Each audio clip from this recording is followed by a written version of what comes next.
Bloody Mary की कहानी। England की राजगद्दी साल 1509 से लेकर 1547 तक हेनरी के हाथों में हुआ करती थी।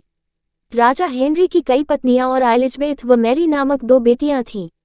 इनमें से मैरी राजा की पहली पत्नी की बेटी थी। राजा हेनरी को मैरी ज्यादा पसंद नहीं थी, इसलिए वो उसके साथ बुरा व्यवहार करते थे। मैरी महल के नौकरों के साथ महल का काम करती थी। अगर मैरी कुछ कह भी दे तो राजा उसकी कोई बात नहीं मानते थे। सन 1547 में जब राजा हेनरी की मौत हो गई तो प्रजा की इच्छानुसार 16 शताब्दी के दौरान हेनरी की पहली बेटी मैरी को इंग्लैंड की राजगद्दी दे दी गई। वह इंग्लैंड की रानी बन गई। उस समय इंग्लैंड के हालात बहुत अच्छे नहीं थे। इंग्लैंड कैथोलिक और प्रोटेस्टेंट इन दो धर्मों के बीच में बंट गया था। उस समय दोनों धर्मों के लोगों के बीच जंग छिड़ी हुई थी। रानी मैरी चाहती थी कि पूरे इंग्लैंड में सिर्फ एक ही धर्म हो, लेकिन लोगों ने उसकी यह बात मानने से साफ इनकार कर दिया था। इससे नाराज होकर रानी ने उनकी बात न मनाने वालों को मौत की सजा दे दी थी। वो ऐसे लोगों को जिंदा भी जला देती थी। रानी मैरी की इस क्रूरता की वजह से इंग्लैंड के लोग उससे नफरत करने लगे।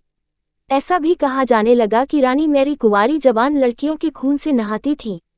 उसका मानना था कि उनके खून से नहाने से वह ज्यादा दिनों तक जवान रह सकती हैं। कुछ सालों बाद रानी मैरी ने शादी कर ली और कुछ समय बाद इंग्लैंड में एक खबर आई कि रानी मैरी गर्भवती है और जल्द ही उनके राज्य को उनका नया राजा भी मिल जाएगा।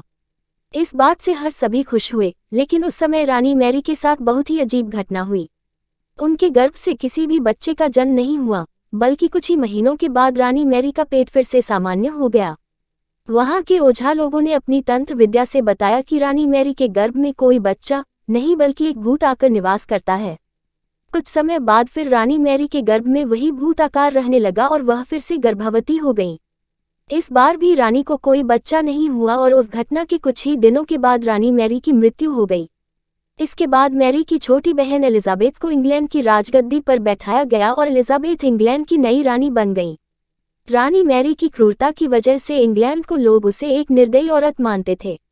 वहीं जब उसके गर्भ में बच्चे की जगह एक भूत का निवास होने लगा तो लोगों ने उसे शापित भी करार दे दिया और इसी वजह से उसे लोगों ने ब्लडी मैरी का नाम दिया। कहानी से सीख। ब्लडी मैरी की कहानी हमें ये सीख देती है कि अपने निजी विचारों व सोच को लेकर दूसरे लोगों पर दबाव नहीं बनाना चाहिए। शांति और करुणा से लोगों का ख्याल रखना ही मनुष्य का धर्म है।